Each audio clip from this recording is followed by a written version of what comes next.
Hey, what's up everyone, Morey Croson here, and today we're going to be going over the men's 100-meter final as well as Trayvon Bromell's semi-final, and we're going to hop the video right now.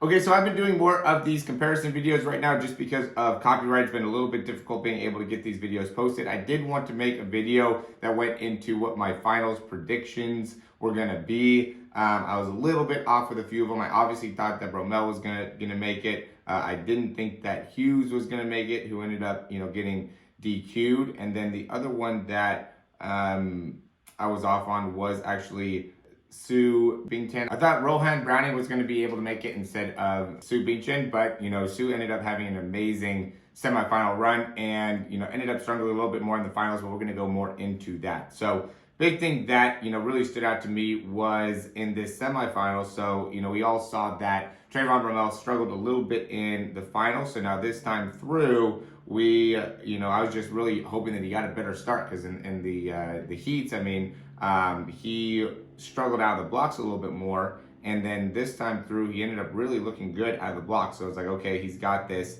And as he got to his top speed, he really ended up kind of getting caught by a lot of these guys in the heat. So and really it still looked like at the end here he still should have been able to get there. It looks like he got to like this stage, right? He was building speed, and then he got to this stage and almost started like slowing down a little bit, right? And this really allowed the Hughes and Adegoke to be able to, and sorry if I messed that name up, but they were able to kind of come through at the end to be able to take first and second, and that ended up making it so Trayvon Bromell didn't make it to the finals, right? Because it looked like he was out pretty good, and I think he got a little comfortable here by being out in front and just kind of started to slow it down a bit and just kind of coasted through. And I think that ended up costing the opportunity to be able to even compete in the finals. So definitely upsetting there, especially because Hughes ended up not even going and got himself DQ'd in the final. So we'll go ahead and go into the final. And before we do that, real quick, we're going to go and just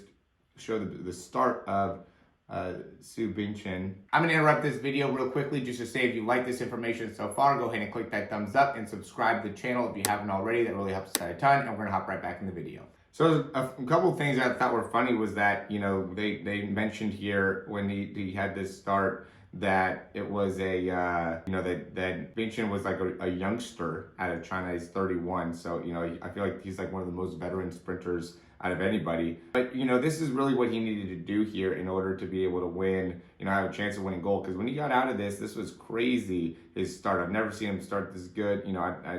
He's never ran in the 9.8s before, so he was obviously super excited after running that 9.8. So that really needed to be what he did. And again, when you look at the finals, when he got out, they said, oh yeah, good start, but this is not nearly the position that he was in as he had in the semifinals, right? In the semifinals, he was that same part, he was out in front of everybody pretty well, where in this one Curly was pretty well out in front, and Ronnie Baker was about just even with him. So much better start by some of the other sprinters here. Obviously we got Marcell Jacobs that ended up really winning the gold and doing really well all the way through. He won his semifinals, he ran his beginning heat, really came out and surprised everybody. Had just a massive turnover. He's really good in the 60s. Everybody already knows that he's good in the 60 meters in the indoor, but he never really performed at this high level before this, and really, great, excellent stride. Look at those frontside mechanics. Let's go into the numbers real quick just to be able to get a better understanding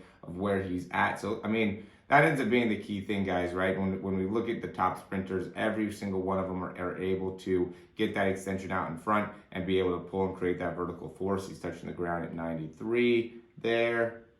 And he's just so quick to getting right back off. It's probably about 0.01. It's hard to be able to tell his feet are moving so fast. But we're going to say 0.01. And then got his foot right back down, probably about 3.5. So he's moving at about 0.34 in terms of turnover time, right? And that ends up being the big thing is, it's a combination of, one, moving your feet fast, or legs fast, I would say. 2, a fast foot contact time. And 3, straight leg during contact. right? So when your foot wants to hit, you can even look at Fred Curley, really all of them. The straighter you can get that leg during that foot contact, the better off you're going to be, right? Usain Bolt was probably the best at being able to do that, which is why he's an Olympic champion. But you got to be able to have a very, very straight leg when your foot's hitting the ground. You got to be very fast with the foot contact time. And really, the key thing that makes it so you're able to be fast with the foot contact time and make it so you can create a lot of force is how fast your legs are moving. So if you're moving your legs really quickly, then when you hit the ground, then you're going to be able to generate the most amount of force into the ground. And when you can generate a good amount of force into the ground, now it becomes a big thing with your ankle stabilization and balance to be able to control that and create the fast foot contact that's necessary. Like for me, I feel like my legs are moving pretty fast overall. I'm not in the 0.34, but I'm somewhere in like the 0.35 pretty consistently. Within that, I've gotten into 0.34 before, but my foot contact time is 0.1, at the worst end 0.11, right? So I have a lot harder time in being able to balance and stabilize. Now I've realized recently that part of that has to do with how my foot is actually hitting the ground and me needing to get a little bit more of my weight forward. So now I've been working on that to hopefully be able to limit that foot contact time down. That's a big thing for me. And the other big thing is, my leg's a little bit too bent when my foot's hitting the ground. So, these three things are really the critical parts of, being able to run fast when it comes to the advanced levels, right? Because, I see a ton of guys that I work with, just like the general teams in the area, high school teams, or just, general people that are looking at faster. They don't have the right arm swing. They don't have the ability to, have good knee lift. They push off with their fingers they push off with their feet. Going the wrong direction, right? So there's some things that are very, very kind of rudimentary or more novice that we can see that are obviously things that we're going to have a detrimental impact on your ability to run fast.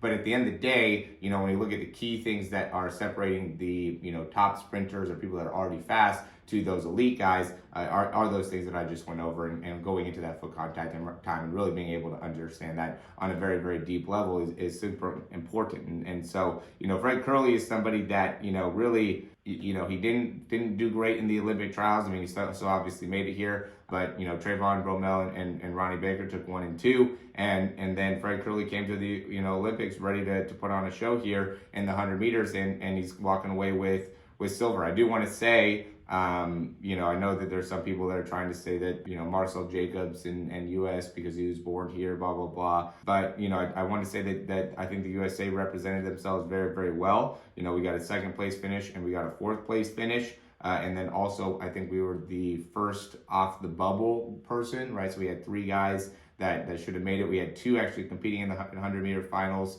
And, no other country had 2 people competing in the 100-meter finals. Jamaica, everybody's always talking about how great Jamaica is. They had nobody competing in the finals. So definitely huge props to the U.S. and the output here. It's unfortunate that we didn't win silver, that we didn't win gold. But at the same time, winning silver, winning a medal is definitely a step in the right direction. And, I think soon enough we'll be able to get from that silver spot that we continue to seem to have and get ourselves into gold.